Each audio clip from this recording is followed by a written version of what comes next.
I just was like, hey, thanks for doing the podcast. Do you want to come play Monster Hunter? And she's like, yes. And I was like, great. Cool. Done. I mean, she does it with Xander all the time, so Yeah. it wasn't too much of a reach. And then what else are we doing? Oh, I'm Should playing. probably clarify who that is, by the way. Oh, Moom? Yeah. Both of those people. Oh, and Sandra. Yeah. Oh.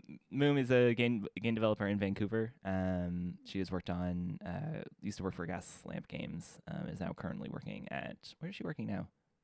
Radial. Maybe, Yeah. I think.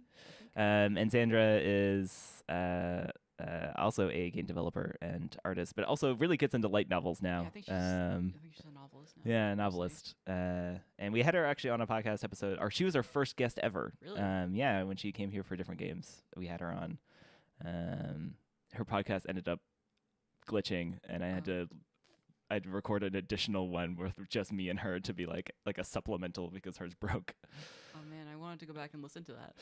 It's up. It just what happened was that halfway through the recording, my laptop ran out of space and it started skipping chunks of time, and so it just we'll be talking on a topic and then 5 minutes would just suddenly switch forward, and I was like, cool, never mind.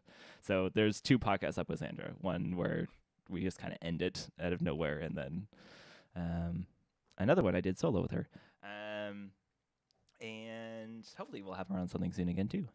Especially now that Gamma Space is up and running soonish. Very soon. I mean, we're hosting an event on Wednesday, so yeah. People in there.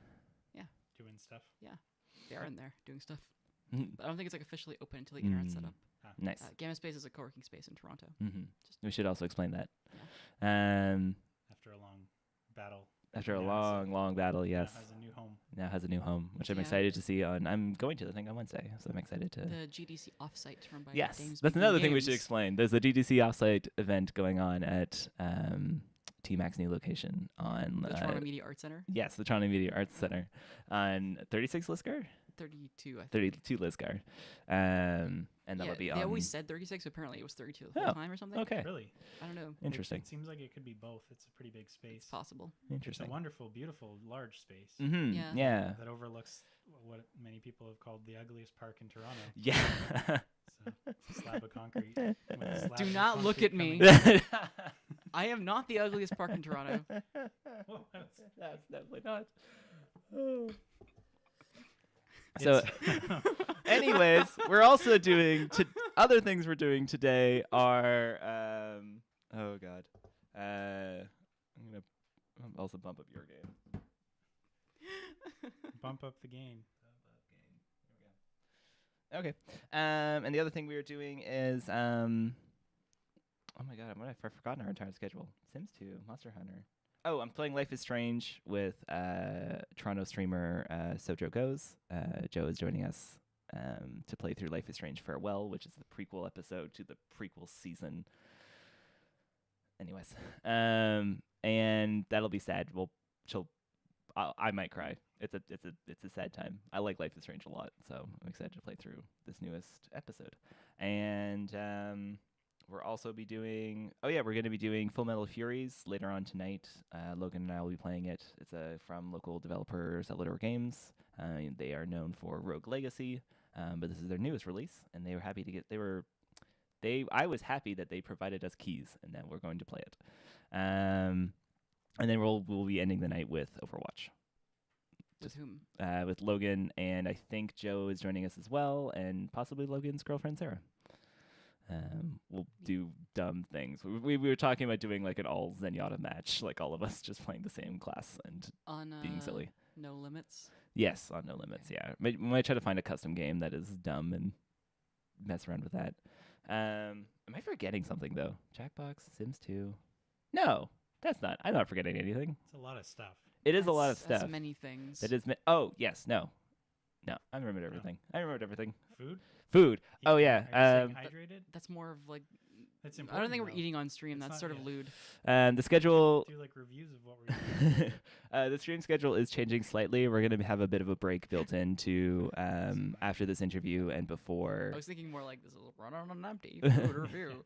But it's like ASMR, and some people like to hear chewing, right? Yeah, sorry. No we're worries. getting off the rails again. We're going to take a bit of a No. break, but after this interview, and which has already become We haven't started it I haven't yet. even started. We're gonna after this Yeah. segment, we're gonna So take a little welcome bit to of the a third That's a good person question. Yeah. first anniversary live stream. yeah. Okay, so welcome to Now that we can finally get started. yeah.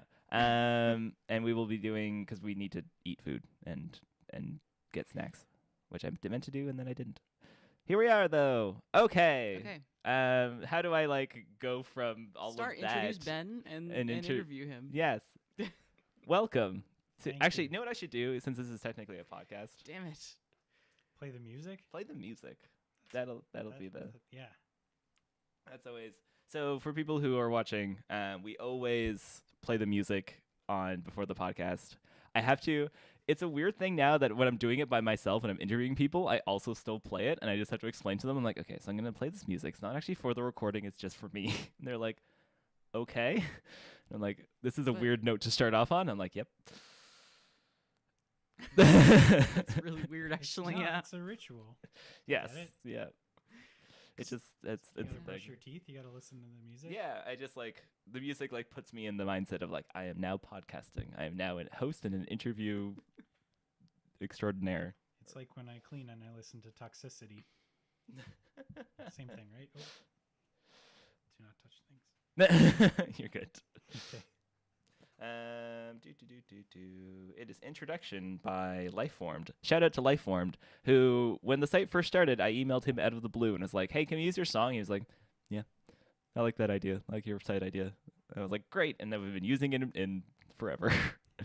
And I keep meaning to shout him out at the end of every podcast, and I always forget. Which is something I should remember because my outros for podcasts are terrible. I just ramble on and then I go, okay, bye, I guess. So I should have a more rigid, like, thank you for listening. This is the song. End podcast. forget Don't say to this is like- the song. They never say that. Yeah, that's true. Like, comment, and subscribe. The podcast? Yeah. Yeah. Follow. Leave a review. I like these verbs. We have no reviews on iTunes. Go leave us a fun Follow? review. Like? Give us a star Subscribe? rating. Anyone? That's music.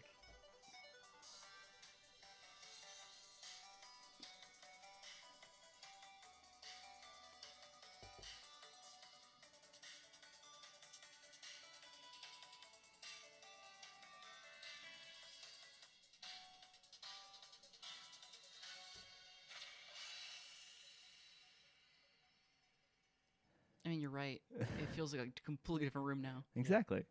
You are listening to the Third Person Podcast, and I am your host, Colin Cummings. Joining me today is Ben. Hi. Hi. Ben, how do you pronounce your last name? Gelina. Jelena. Okay. Or Gelinas. We've gotten there now. You can Jelena's. choose your own. We've gone all over the map with it. Call me in. Also joining us is my editor at large, Sophia Park. I'm also here. Hello. I can't follow in Ben's shadow. Thank you for joining us today. And having me. yeah, we are here to talk about speed dating for ghosts. Cool. That? It is your newest release on Steam and at itch.io. And we have an article actually up about it right now. It called Ghost Dating Done Quick because I'm clever. And yeah, it's your first solo release.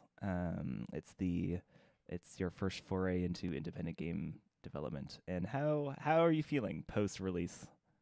I want to do more. You want to do more? Yeah. Hasn't scared you away? The opposite. Good. Yeah. I mean, I was at AAA for a bunch of years before. Mhm. And this past year has been my. Can I swear on this? Yeah, knock 'Cause your I've been calling it my go fucking my nuts. fuck it Yeah. year. My fuck it year. Yeah. I've been trying things that I hadn't ever tried, but I've always wanted to. Mm-hmm. Similarly, running out of money kind of situation where I'm just like, I saved up a bunch.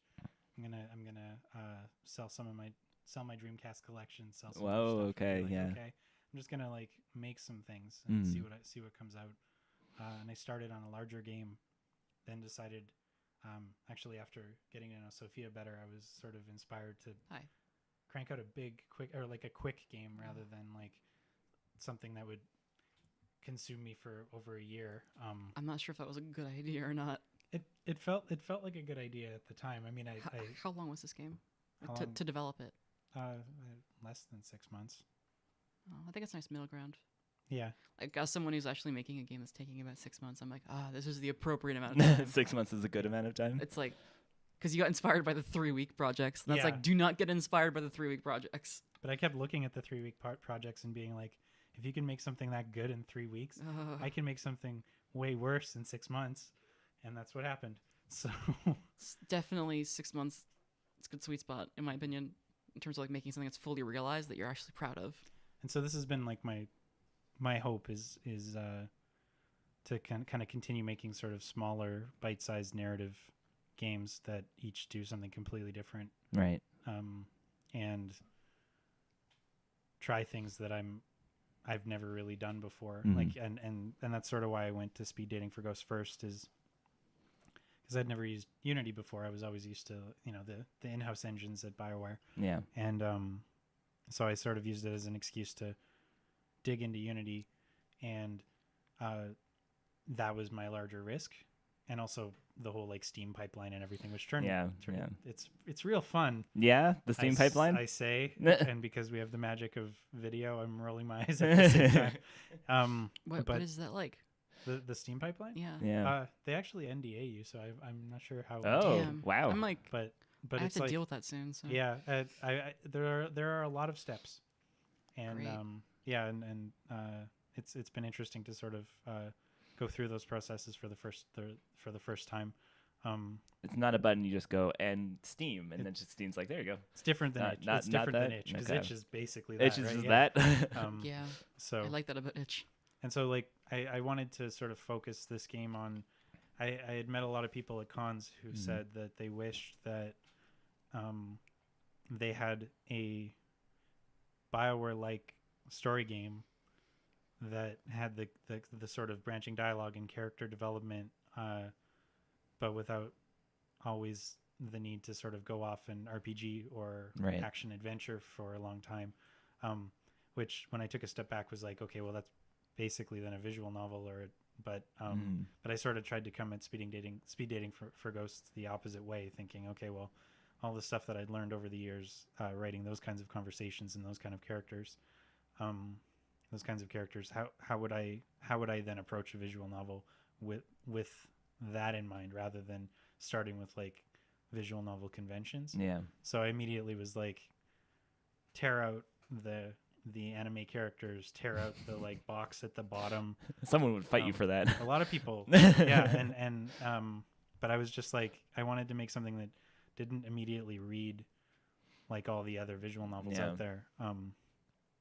And I started there basically. Perfect. It seems like I mean, visual novels are so, ubiquitous at this point. Like they just have such a, like, you look at it, you're like, that is a visual novel. And the only ways you can kind of fight that trope is either with like doing something like Doki Doki Literature Club and just going like fucking off the rails with it, or doing something like you did and just like trying to put it into a different format and put it into a different context.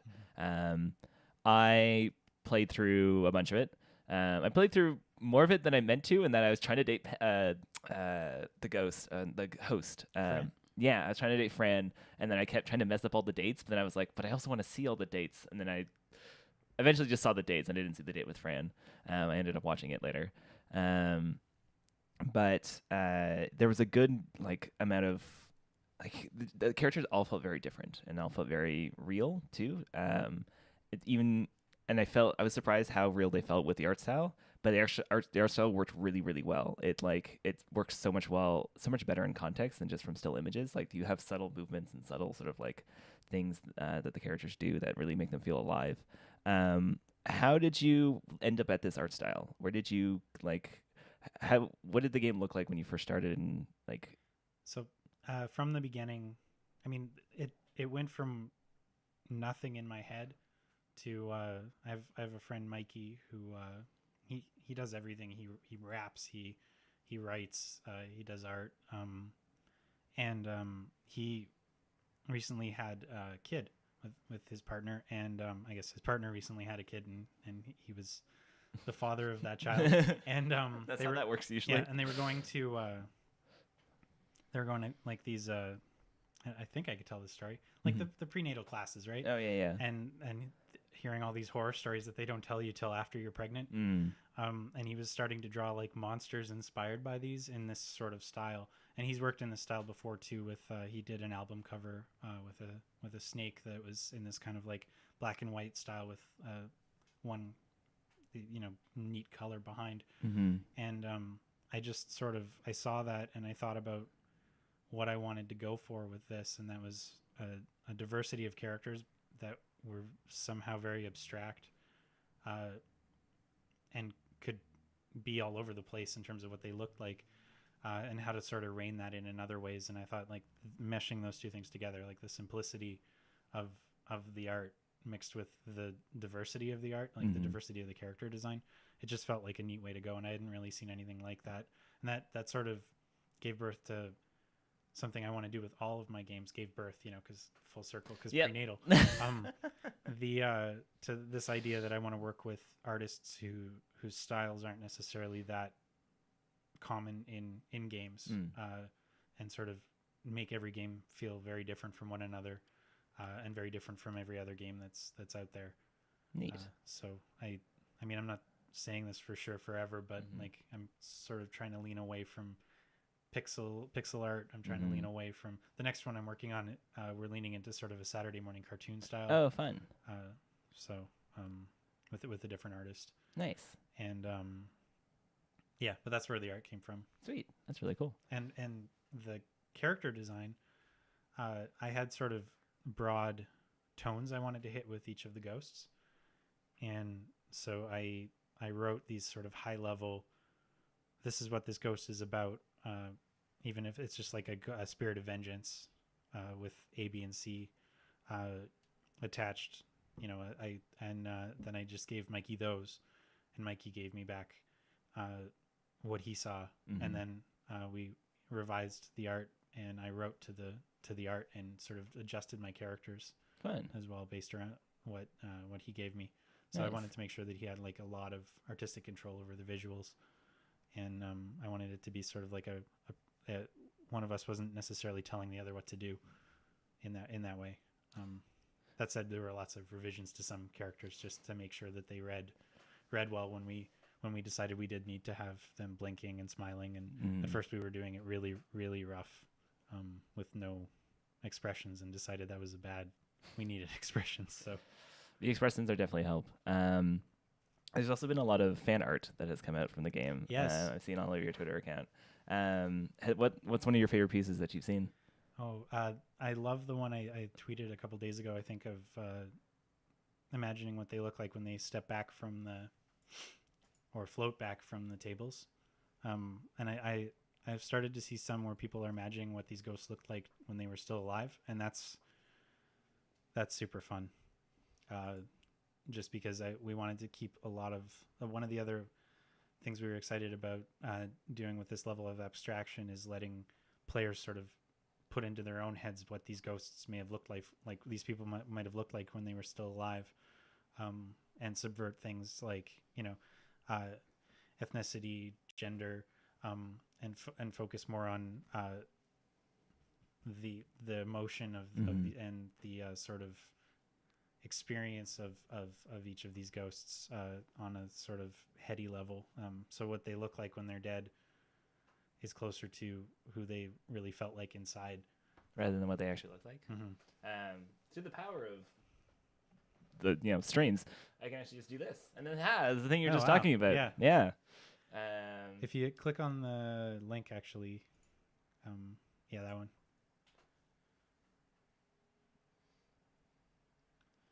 Nice. That's fun. Yeah, some of them are already away from the table, but I especially like Leon.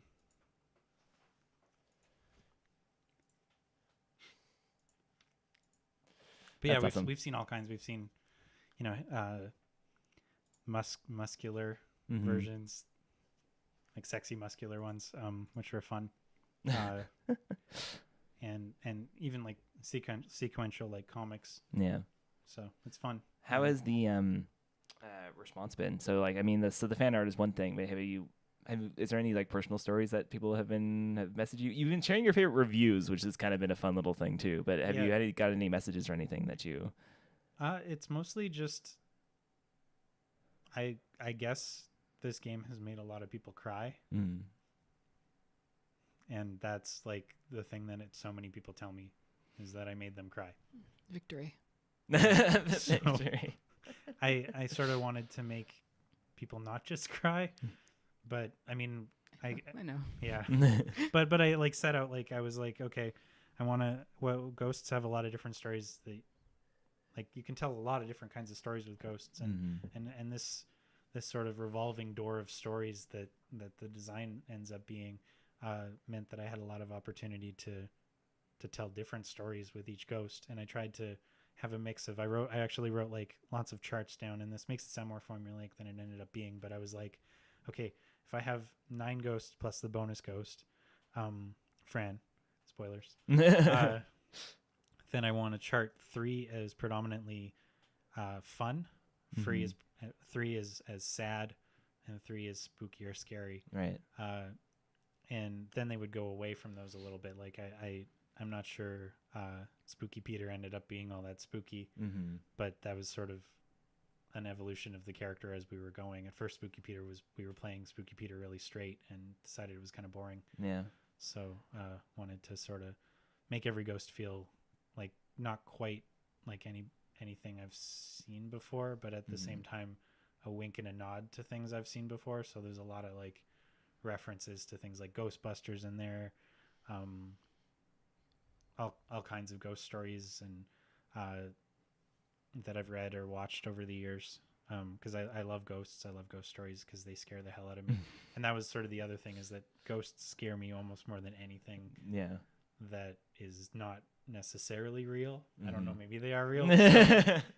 So this was sort of also an exercise in making them less scary for me, by writing some of my fears. Spooky Peter in particular, one of my biggest ghost fears, and this probably comes from accidentally watching something like Candyman when I was too young, but one of my biggest fears is like, or the Bloody Mary thing too, like mirrors in the dark. And so I explicitly like made Spooky Peter a mirror ghost, thinking about how it would actually be kind of fun to hang out with Spooky Peter instead of terrifying if he showed up behind me in the dark.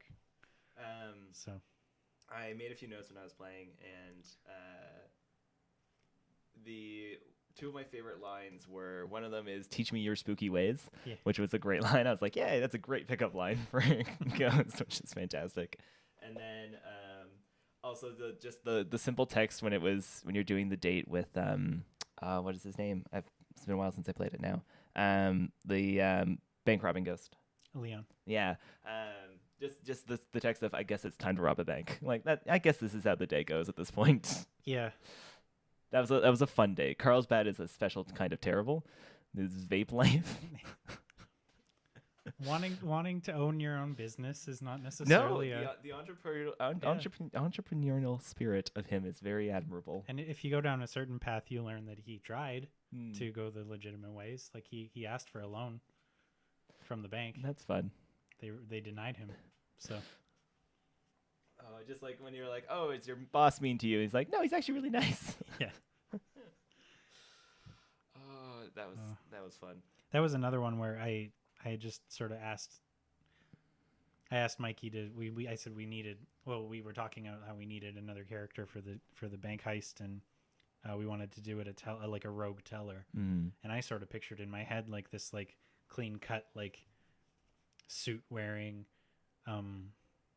bank robber that almost didn't fit the mold of a bank robber. And then Mikey gave me back this more, balaclava, pencil thin mustache, kind of like this terrible thing I have right now. And so I leaned into it very heavily but also tried to make Leon somehow charming. A lot of people love Leon and feel really bad if you go the bad route and get caught, or Leon gets caught. So yeah, I liked it. It was hard to be mean to any of them. That was the other thing when I was trying to get that Fran Day. It was like, I can't be mean to them. Everyone's so nice. You don't have to be mean to them though. Oh really? Okay. Yeah. You get the Fran date as long as you've either dated all of them. Oh, okay, Or been okay. I, rejected by I all of them. I I was just trying to get rejected by all of them. I didn't know that other route. There's a special achievement on Steam if you are rejected by all of them. Okay. Maybe I was. But Just, yeah, I you was get trying to go for friend the achievement. anyway. Great. Okay. And you sort of get reactivity. Ideally, if Mhm. you're not getting Fran, that's a bug that I have not seen before. Okay.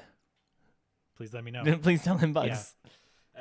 Speaking of which, if anyone is people in chat have any questions for Ben, I'm watching the chat, so type them and I'll read them, whatever they are. But continuing with my line of questioning, it's yeah, that sounds a little dark. Turn the light on me. Where are the ghosts? Where are the bodies? How did you? You mentioned they all kind of have different themes: the sadness, or the funny, or the sorts of the spooky. Were there any particular ones that came from stories that you heard, or stories that like stuck with you, or your own personal anecdotes? I mean, that's the thing that a lot of people who know me called out is like all of them have a piece of me in them, a little bit, or are inspired by sort of things that I've seen in part. Mm-hmm. Right. I mean, I used to be a crime reporter, so I could not have a crime ghost in some way. I'm a bundle of anxiety, so I had to have an anxiety ghost. Sports was a weird one. I wanted to do sports was like Riley started out as me wanting to write a beefy dude. Mm-hmm. And so I went immediately to Channing Tatum because Channing Tatum's like the beefy dude I can imagine also being like super nice and fun to hang out with. So that my personal relationship with Channing Tatum is where Riley started. It kind of sounds like like a birth happened. Sorry. Yeah. Is there any ghosts that you didn't include? Is there any sort of stories that you wanted to include but ended up not actually writing? Yes, but that doesn't necessarily mean that we won't use them in the future. I see. So we've been kicking around the idea of updating with more potentially if it's feasible. That's fine. So not an official announce that we're going to do that, but we're considering it because a lot of people have been asking for more ghosts, and it would be fun to do if we can do it. So nice. How has the reception surprised you, if at all? So when you launch a game, as you know, Yeah. people will tell you how it's going to go, Okay. and it doesn't go that way. I mean, I'm learning. It's completely different every time. Yeah, and it feels like, and I'm sure this was your experience with Ark. Which way? Just did Ark surprise you when it launched? I was and the way happy it with Ark launched? when it came out. Now when I look back, I'm like incredibly disappointed at how Ark came out. Really? Well, Yeah. yeah. With how, like the end Like, product, my goals the at end the product time or the were different. release I mean, reception. people cared about it for what it wasn't, and that's what's disappointing for me. And so I'm trying to give Ark another push again. I'm trying to rely and call Ark back. In my case, at the time, you set sort of like what you want out of the reception, and you say, I know how to measure this to know if I'm happy with how it came out. And then, because I was just starting to make games, I was like, yeah, I feel happy with how it was received because people looked at it. Now I look at it and I'm like, that game made nothing, and like it was not financially sustainable for me at all. And so I'm really disappointed with the amount of work I put into that comparatively. So it's like my metrics now, as in like, is this a sustainable project, as opposed to then, which is like, will people care about my work? Yeah, Changed. it's a balance too, right? Because you want to be able to keep making things that you care about, that you hope people will care about. What surprised me most about, to answer your question more directly, I guess. Which question? Colin's question about what surprised me about the release or That was the me. reception. Mm-hmm. That was you? Yeah, Sophia. I'm tired. What surprised me most was this. I guess I went in being like, okay, well, this is the one where I can be like, hey, I used to work at BioWare, now I'm making my own thing. Isn't that an interesting angle? Mm-hmm. Without sort of realizing that a lot of people that's a lot of people's stories. Like Mhm. you hear a lot about indie to AAA, but it happens both ways, and it's not necessarily an interesting angle for press. What when you launch a game, you sort of want to get that press coverage because it helps you find that audience who might not already be there. Yeah. And I was fortunate enough to have sort of a community that I built around me of awesome people through my work at BioWare. Mm-hmm. And I I made this game with them in mind. I wanted to make a game that the people that I've gotten to know over the years would want to play, hopefully. Yeah. What surprised me the most is how when I came out of the gate, I really did not get a lot of major press from like the A, B, and C's that everybody aims for. Yeah. Despite, not for lack of trying. Giant Bomb did a nice thing. Yeah, I saw their quick look. And but otherwise, it's been a lot of smaller people in terms of like reach, Mm-hmm. not necessarily in terms of impact, right? And but Hi. Or stature. but yeah, but Slip that in.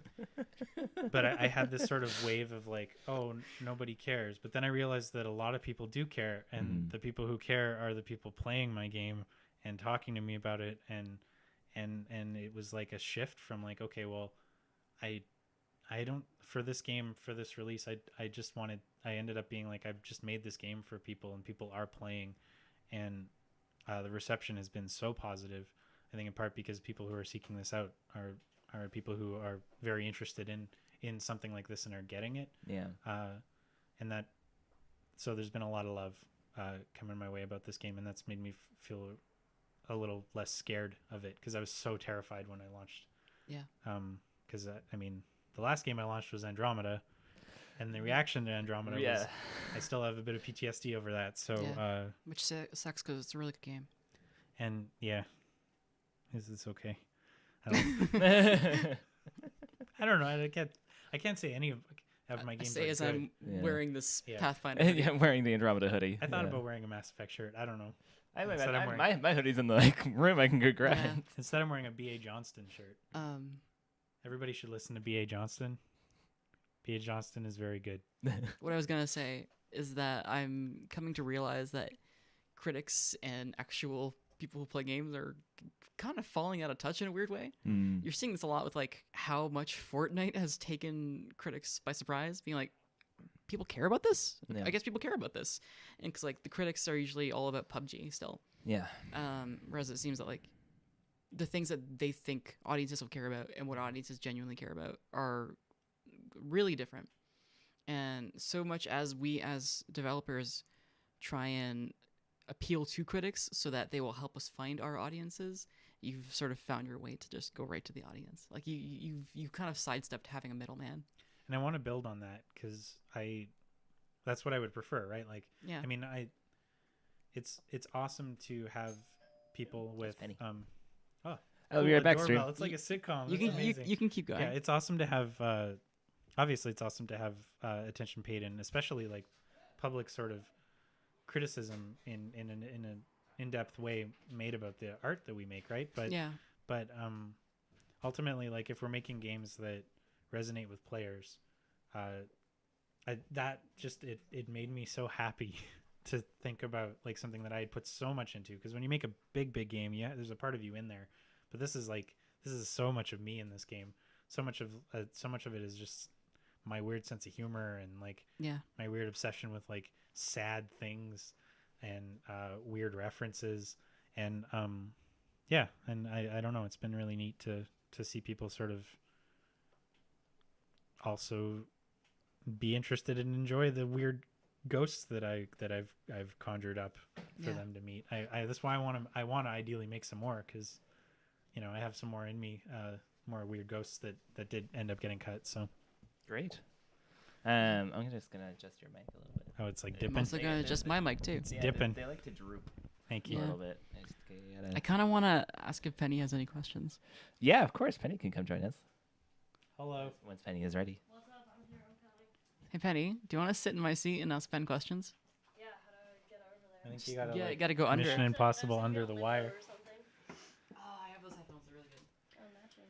All right. How do I want to do this? I am small. Got away with it. Hello, stream. Hey, This is Penelope Evans. what's up? Hello. Ben! Hi. It's been so long. How long has it been? I don't know, a really long time. It hasn't been that long. I don't remember seeing you ever.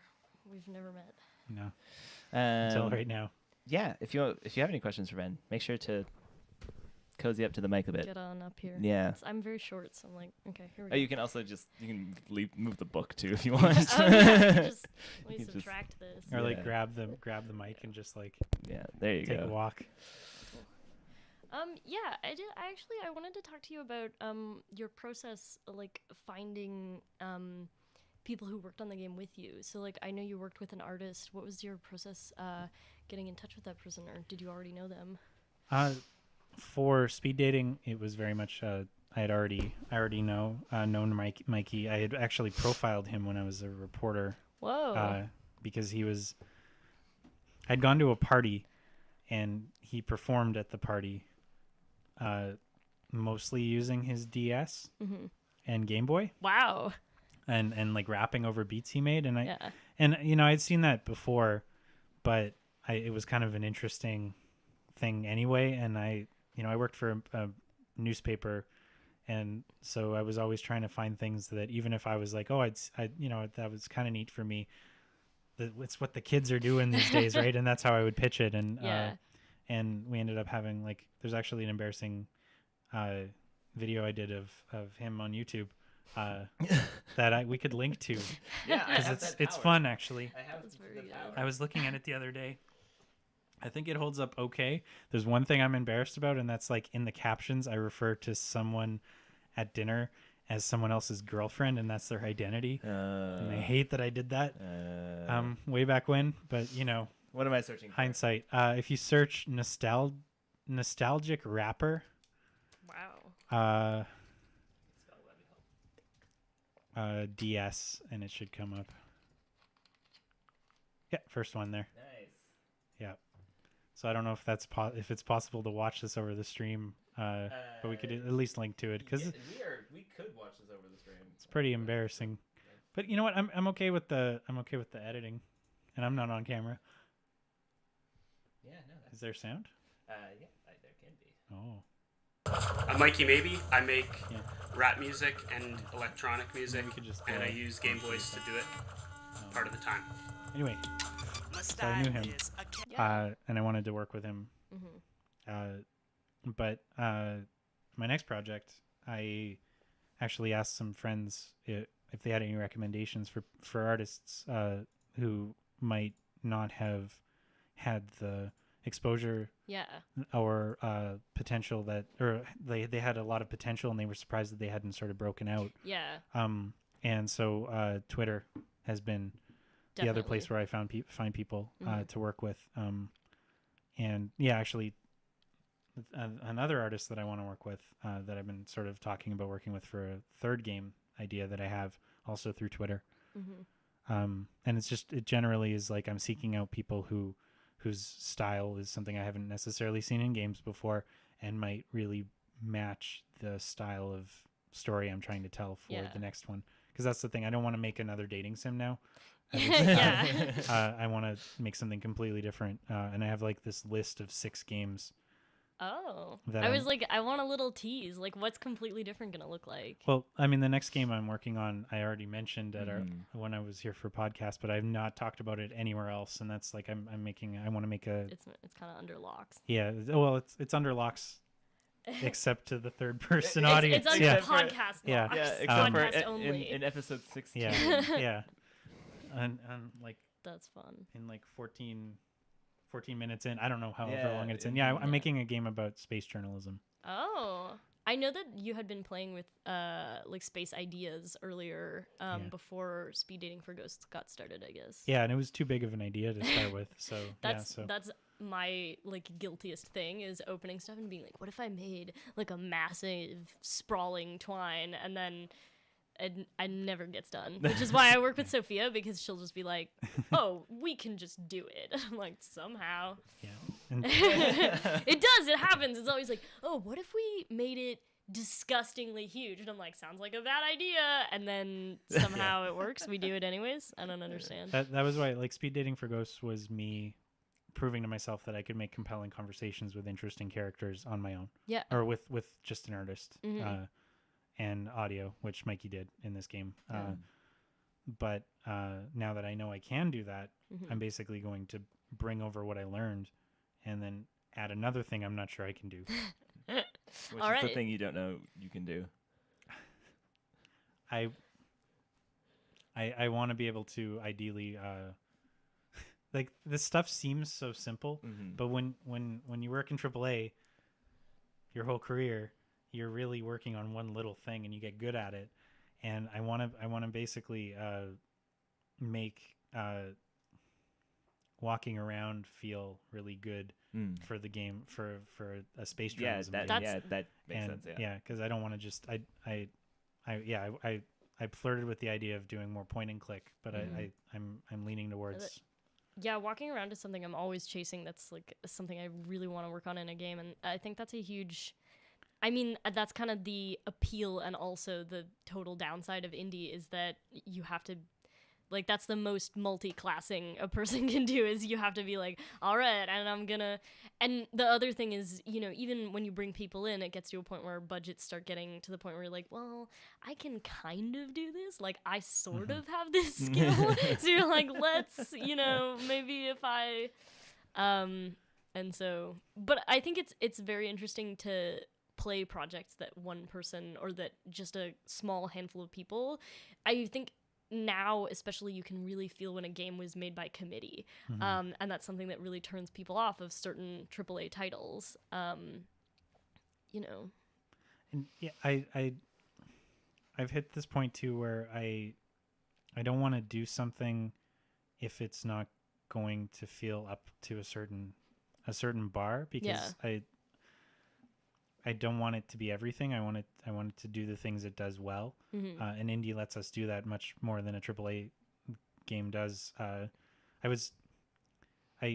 teach a class right now at Sheridan on advanced game mechanics, and I know that it sounds. I teach a class on advanced game mechanics, and I have trouble with something like walking around, which I know sounds weird and makes me Theory seem versus really practice. and They're it's two theory different yeah, things. exactly, Yeah. and it's but it's because I want to be able, like, I'm not a gameplay designer, right? Like, that's not my background.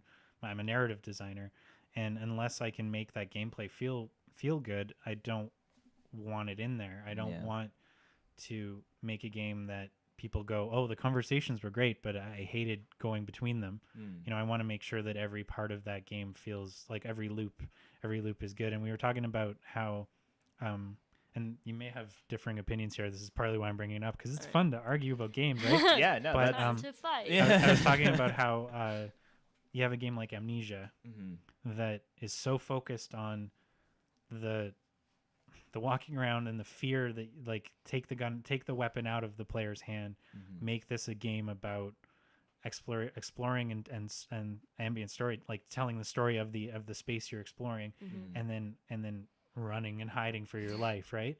And it feels really good because it is so focused on those two things. And when Alien Isolation came out, and they were sort of pitching it as, you know, that game but in the Alien universe, I got really excited. And then when I was playing it first, I was loving this game, and then you get a gun in your hand, and suddenly there's people to shoot, and I was so disappointed by that. Even though, and then some of the people in my class were like, yeah, but the alien's still really scary, and you can't just shoot the alien. And it was just sort of got into this conversation about, like, some people said just because you have the gun, that changes the dynamic, right? Like, It does. It changes the way that you feel about it, because that was the thing about Amnesia, was it was a total feeling. It was this sense that you literally had nothing. And Amnesia, they could have put a weapon in your hand and had it be totally useless, but it would have changed how you felt about the monsters. Like, it would have changed your perception of who you are as that character. And I think I think adding a mechanic like that, like, okay, well, there's some shooting, but it's not really related. It feels like it's the wrong thing slotted into this gap. Like, there could have been a huge narrative, like, there's space there for something amazing to happen, and instead it was like, hey, heard about shooting, like guns, let's try it out. But with millions of dollars behind it, Yeah. and a need to sort of appeal to as many people as possible, I can see it being a really hard sell to be like, we're gonna make this game and game with not no guns. and with aliens. There's an alien game with no guns. Yeah, It's like, that's- whoa, wait. what? That sounds so good. But yeah, so Yes, that's what Oh I my wanted. And that's God. the thing too. It's like especially in a first person perspective, you're used to, when you have a gun, you're used to a game reacting in a certain way. If you have a gun in your hand, you're like, oh, it's gonna be Doom, or it's gonna be Quake, or it's gonna be Fear, or it's gonna be Halo. Like it's one of these. It's one of these. You know how you're gonna interact with the game. Yeah. So as soon as you put a gun in someone's hand, and like they have expectations. There's genre there that there's conventions that they are expecting. And that's where, like, in the indie sphere, we're seeing more and more, I think, the experiments with the first person perspective, right? Because they don't need to sell like a $100 million game needs to sell, or however big the budgets are. Yeah. So they can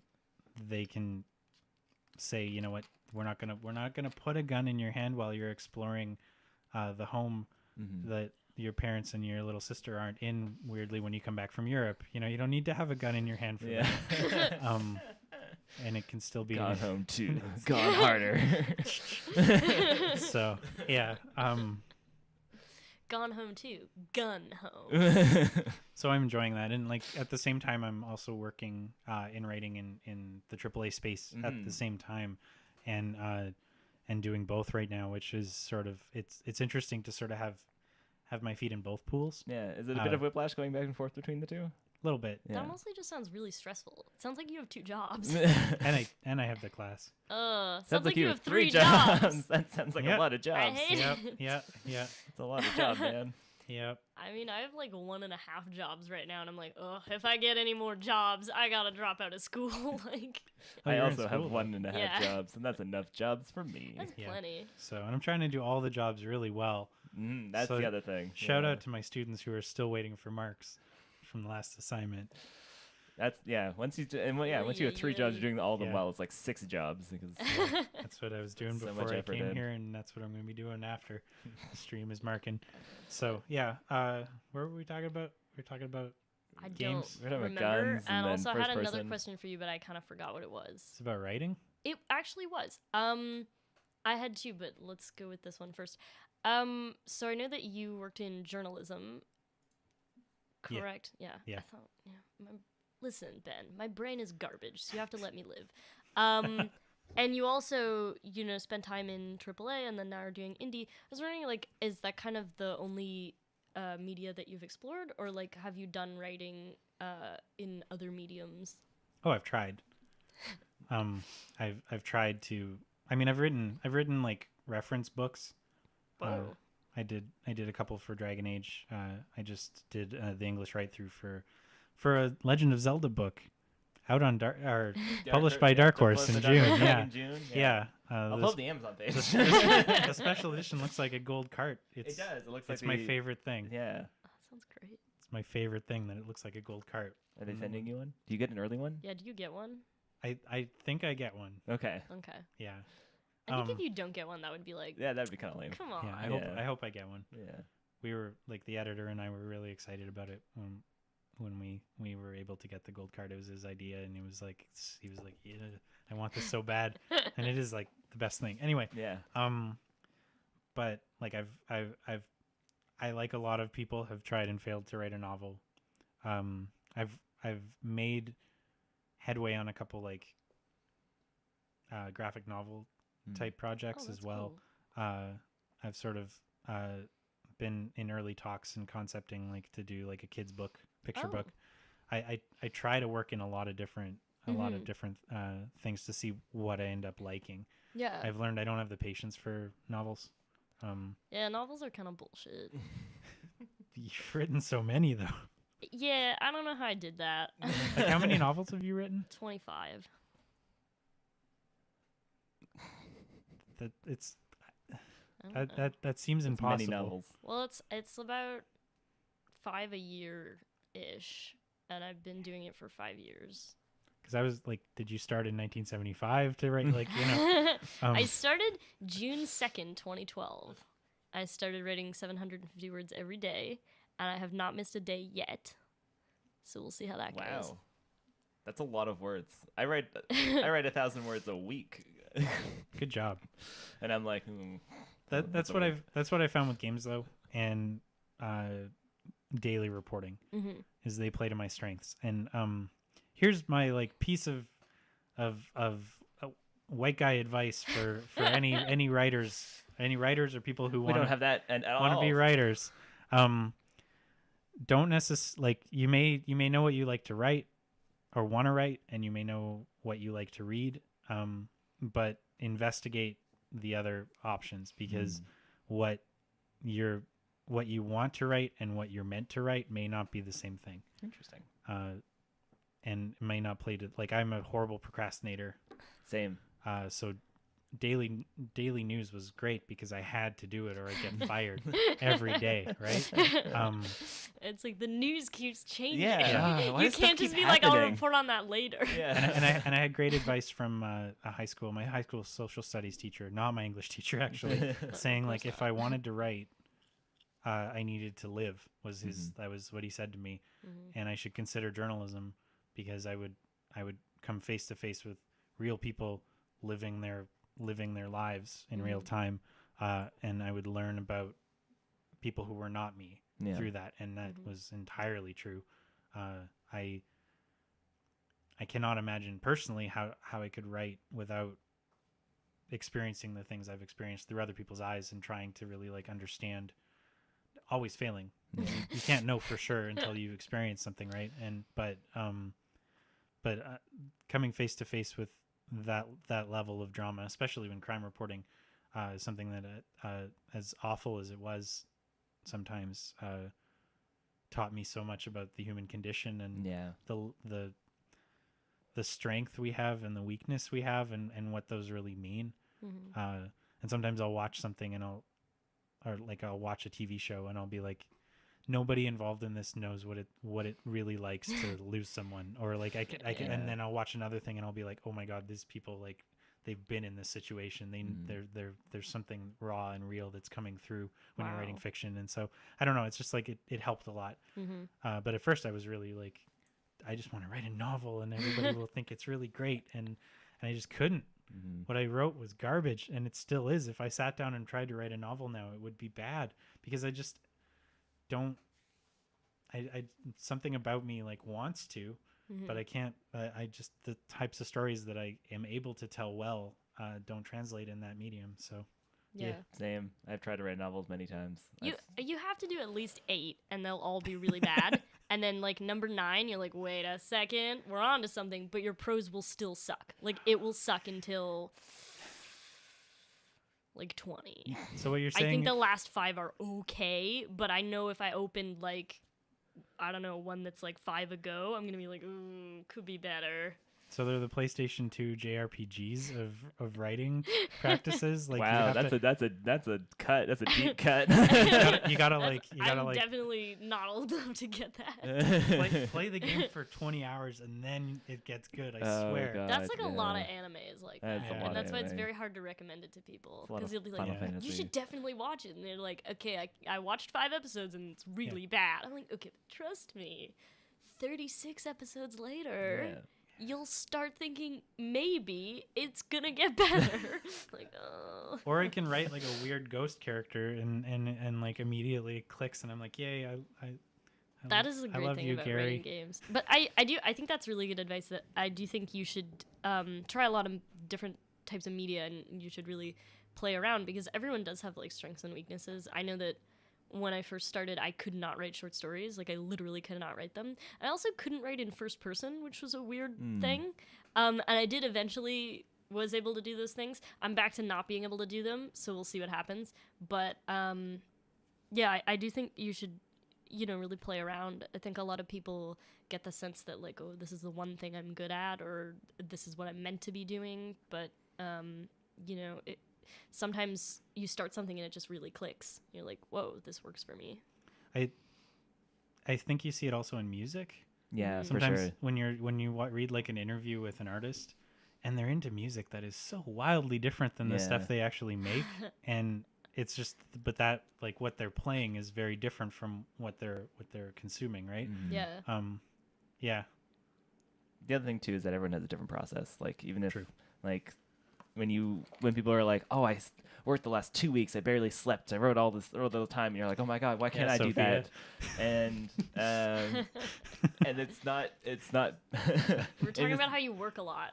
and it's not bad that you can't do that. Like some people can work like that, some people can't. yeah, and finding the way that you're best at working and not being ashamed of it is Mhm. a hard thing to do, but it's definitely worth trying to do. Yeah, sure. absolutely. Do things in your own time. Always take a break. Maybe it won't. Maybe what you're doing isn't making you happy actively as you're doing it, but as long as it's not actively killing you, That's the thing.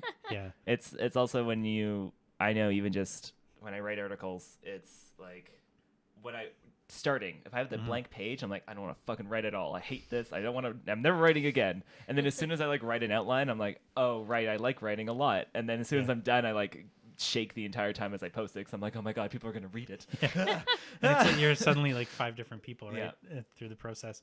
I had an editor who said, well, I mean, in journalism too, like that first line, the lead was so important, and distilling the point of what you were writing to a single sentence that then would grab people and have them read the whole way through Yeah. was very tricky to do. Now they just put it in the headline.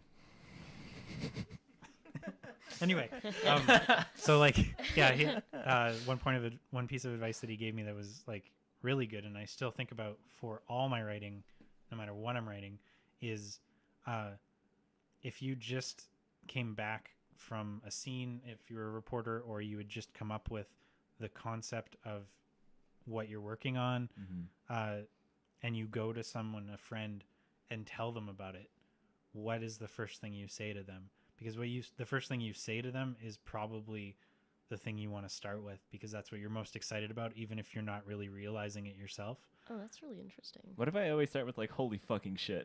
Well, I mean, like, what Oh, makes you say holy fucking shit? Mine is always a secret. If I really like a project, I'm like, I can't tell anyone about this ever. What are you excited? What's hard not to tell someone about it then, Yeah. right? Like, what's yeah, that thing that it's is hard? there's always some notion inside it that I find fascinating, and that I'm also like don't want to admit that I'm fascinated by, and I'll just be sort of like, okay, we'll just keep this here, and we'll make it, and then I'll show it to somebody. But embrace that. Right? Like, Yeah. So, and then the other piece of advice that is more silly is run at your computer and then start writing. That's fair. Yeah. I'm like, I don't do that, Yeah. but it was funny to think about. I still think about that from time to time to get that urgency up. Be like, Yes, I need to write. Yeah. My baby. Yeah, I've the Arc Symphony things over there. The other thing I that's been helping me write is that I just have an app on my phone now just for note taking, because I find the iOS Notes app is terrible. Oh, But- I use it so much.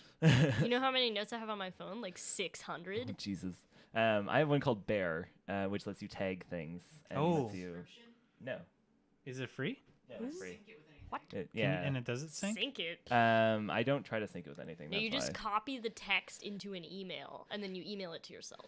I haven't tried to sync it with anything. I just like Bear because there's tag systems, and you can do like bold and italics and lists and all those fun little bold and things. italics on the iOS. I- They have yeah. lists now. Oh, okay. I actually am pissed that they added lists, Yeah. because I've been keeping a list for a really long time, and now when I try to add stuff to it, it tries to turn it into list format, and I'm Yeah. like, I'm not redoing this whole list, you assholes. Just let it Let it. be delist. unformatted. I'm gonna try Bear. Bear's good. I like Bear. Thank- The tag system's fun. I lose stuff. It's fun to keep track. And yeah, and the other thing is just like, if you find you have a hard time writing, write constantly. Like, don't just be like, I'm gonna do writing this 1 hour. It's like, no, if you're on the bus and you're like, I have a fun thought, write it down. Like, and then you'll just slowly collect things as you go along.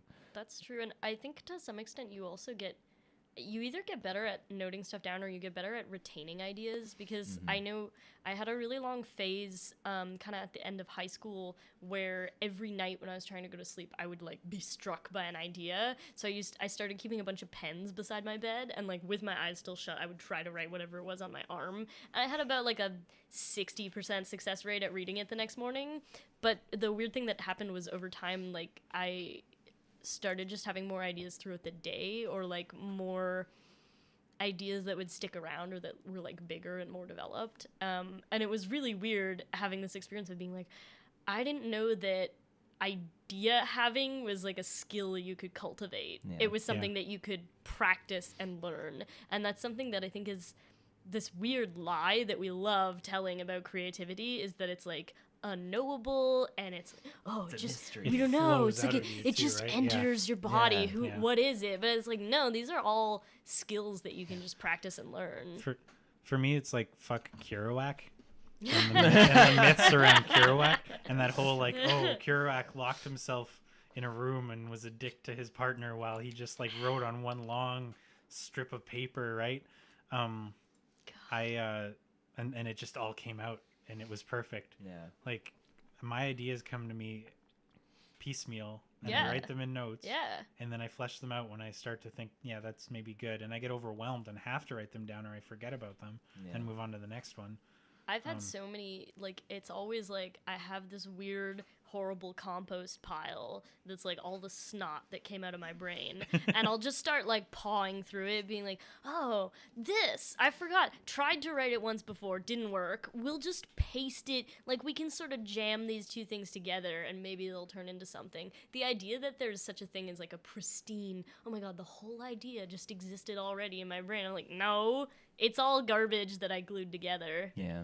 But then, For everything, anything I ever write. but eventually it organically melds into something that is unlike anything else. It becomes something that yeah. looks beautiful and complete from the outside, which is what amazed me about video games. Mm-hmm. Is video games come in little boxes. You know, there's a bunch over here. They come in these little, and they look so nice. It looks like this beautiful little square, and you start thinking about them like that. Like, you think about, if you don't know how programming works or whatever, you think about programs as being like that, as being like neat little squares. You know, they're made of letters and numbers, and you think that's what they're like. But video games are like this raw, horrible assemblage of open edges, and you start realizing that the more you work on them, the more you're like, a video game is like polymers. It's a mess of spaghetti. And that's terrifying, but it was also like, it was amazing to learn, because you start realizing that there's something totally organic and makeable about video games. With speed dating for ghosts. Well, we started about Yeah. the games, now we're circling back to speed dating for ghosts. Yeah, look, I drew it all together. Yeah, nice. I'm barely hosting. I'm just like listening. in AAA, it felt, because there were so many people involved making their own things, following the blueprint of the plan, and then we'd have to put it all together. It felt like we were making that gooey spaghetti before we were making the pot to put it in sometimes. Yeah. And to completely mix my metaphors, I already mixed them. I with ghosts, I tried to do the exact opposite, where I tried to make the skeleton, and the skeleton was And then put the spaghetti inside it. put the spaghetti inside the meat. Put the meat on the bones after. Don't put the meat inside the bones. That's like the opposite of how skeletons work. I guess. I just thought, if I could make, if the skeleton in my head, what conceptually was, this is enough that it exists as a it's not really functional as just bones, But it has the shape of something. and then I put the meat on where it needed to be, and it didn't necessarily need to be a fully formed thing, but it was better than, for me, the other way, which would be to have the block. Look at how much I'm mixing my metaphors. Ooh, And then really, I love and then this metaphor. Try to carve the out meat out yeah. of the block. The meat Exactly. block. Yeah. You know where meat I tried- comes I tried- from? I Sort tried- of like ice. Yeah, exactly. They harvest it Yeah. from like a big It's block. like clay, right? Yeah, it's like clay. yeah. I went meat to is a type of catechism. clay, Yeah, to my those meat knowledge. cliffs. Yeah, I went to catechism growing up. It Back becomes to the some meat mines. so the so I was like, what is the minimum amount of something solid I can make to make this a game, and then I'll add stuff, and it felt really good to do that. And the worst I've gotten is this game's too short, which I wish it was longer. That old criticism. Yeah. But I mean, it's warranted because it's always too short, and it is. I wish it was longer. I wish I had more But it's in there, it's, but I also it's wanted to always get it going to be out. too short for somebody. Yeah, and There- I wanted to get the game out. Yeah. And so this that is my people could play theory. it. Like when it comes to indie, I genuinely think there's an upper limit to how much any individual can do. You know, I think Yeah. this is something I noticed. Like when Sophia and I write games, any individual game that I write is very short. Any individual game that Sophia has written is quite short. When we get together, it's more than double the size. Like it's exponential.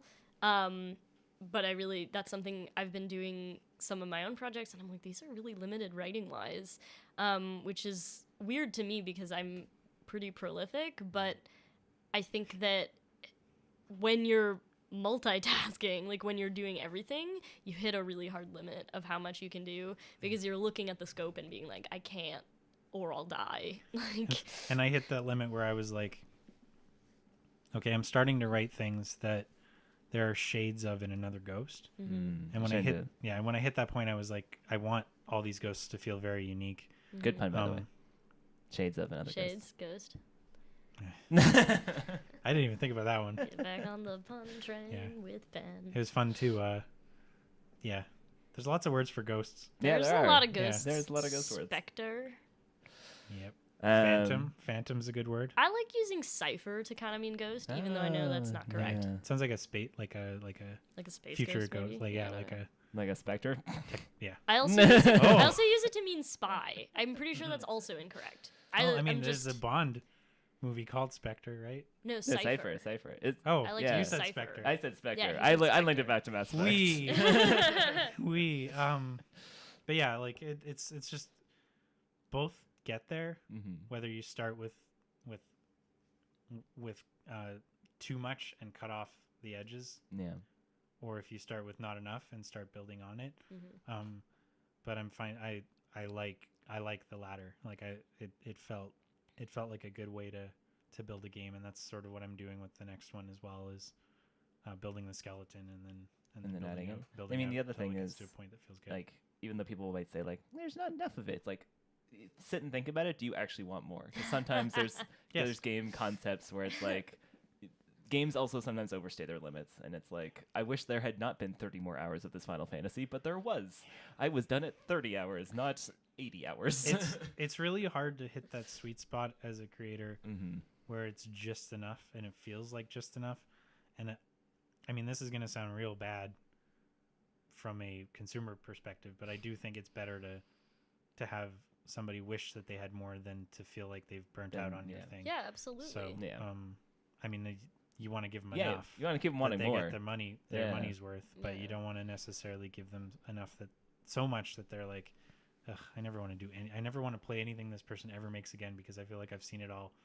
I mean, that's my critique of a lot of fan fiction, is that it's like extremely long, and you hit that moment that you were waiting for, like maybe 50,000 words in, and then you're like, what else is gonna happen? We've had a lot of fan art. I want fan fiction about the ghosts. My number one goal as a creator is to get people to write fan fiction of stuff that I did. That's my number one, like, out of everything. I left the holes up. I even had a hint in the game where we call out fan fiction. Yeah. And the player can be like, I wish I could keep doing this. And then Fran says, that's what fan fiction's for. That's So, gonna have the opposite effect. I know. In order to get fan fiction, you have to act like you really don't want it. Yeah. You're like, So the fact nobody better fanfic about this. So the fact that I've repeatedly tweeted, "Where's the fanfic?" That's it's gonna have the opposite effect. People only want to write fan fiction if they're like have a sense that the creators will be genuinely horrified. Like they really, Yeah.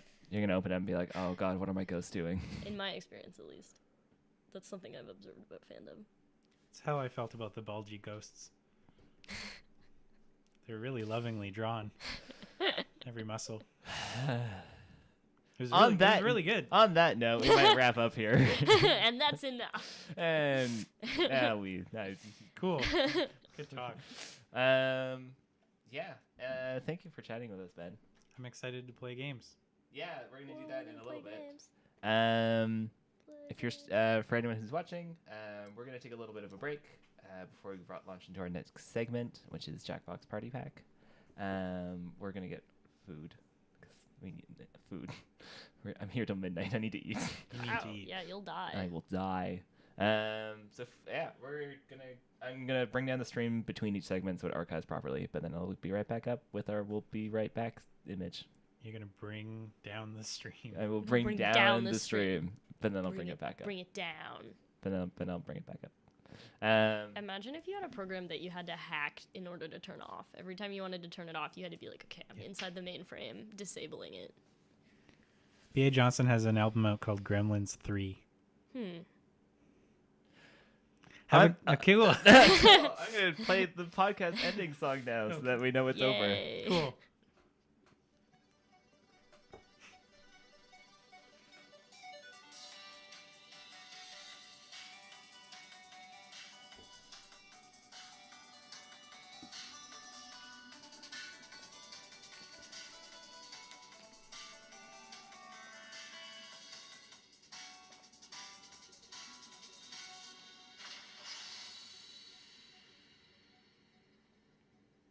And that's how you record a podcast. No, it isn't. That got away. That got away from me. That got away from me in many ways. That was.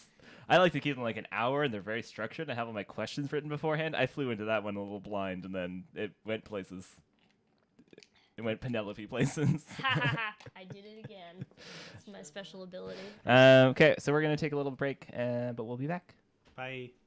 I also do that in work